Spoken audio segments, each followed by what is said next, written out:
ومين فينا بيفوت اي عربيه كبده في الشارع؟ ودايما بنقول انه الطعم فيه سر مختلف، عشان كده هنعمل النهارده اهم سر من اسرار الكبده بتاعه العربيات اللي في الشارع. اول حاجه معايا هنا نص كيلو من الكبده الشرايح، واهم حاجه نقعها في لبن واصفيها كويس جدا عشان تشيل من عندي اي ريحه زفاره. عندي فلفل اخضر باي كميه انتوا تحبوها، عندي توم، ليمون، فلفل حار وخل، وعندي بقى شويه بهارات عباره عن كزبره جافه وكمون وملح وفلفل اسود.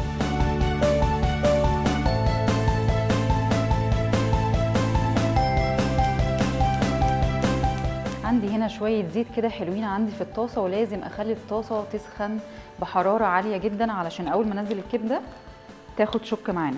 عندي هنا معلقه توم كده كبيره، وشويه من الكزبره الجافه، وبسيط قوي قوي من الكمون.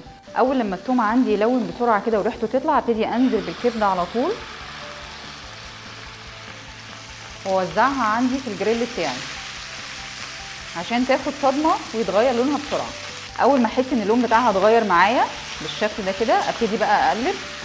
لو قلبت قبل المرحله دي هتبتدي الكبده تنزل بتاع الميه بتاعتها، وفي نفس الوقت لو الطاسه مش سخنه برضو هتنزل كميه ميه وطعمها مش هيبقى الطف حاجه. فالمهم عندي اول سر من الاسرار ده ان الطاسه تكون سخنه جدا والكبده ما نقلبهاش اول ما ننزل فيها.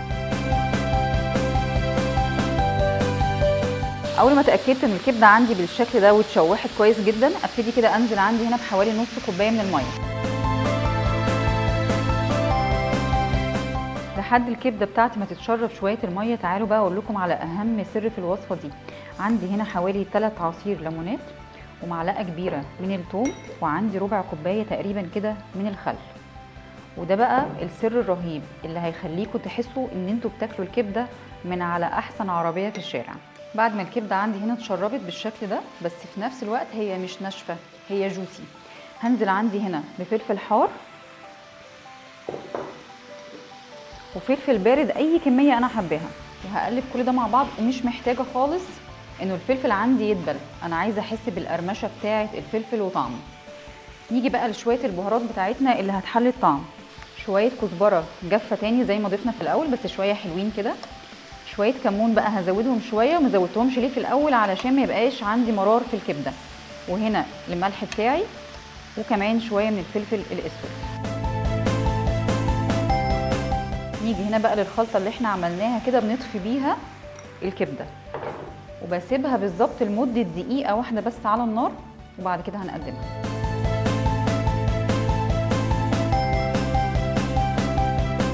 بعد الدقيقه خلاص الكبده عندي بقت بالشكل ده زي ما انتم شايفينها، جوسي كده، مش عايزاها تبقى ناشفه خالص. ولو غصب عننا نشفت شويه ممكن نضيف كده معلقتين 3 من الميه تبقى طريه وجوسي بالشكل ده. ابتدي اخد بقى كده الكبده بتاعتي هنا في الساندوتش بتاعي اهو،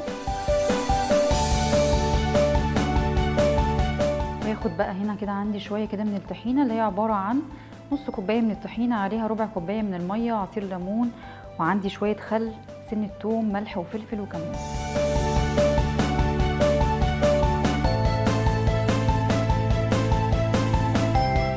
خلصت اكلتنا بكل اسرارها.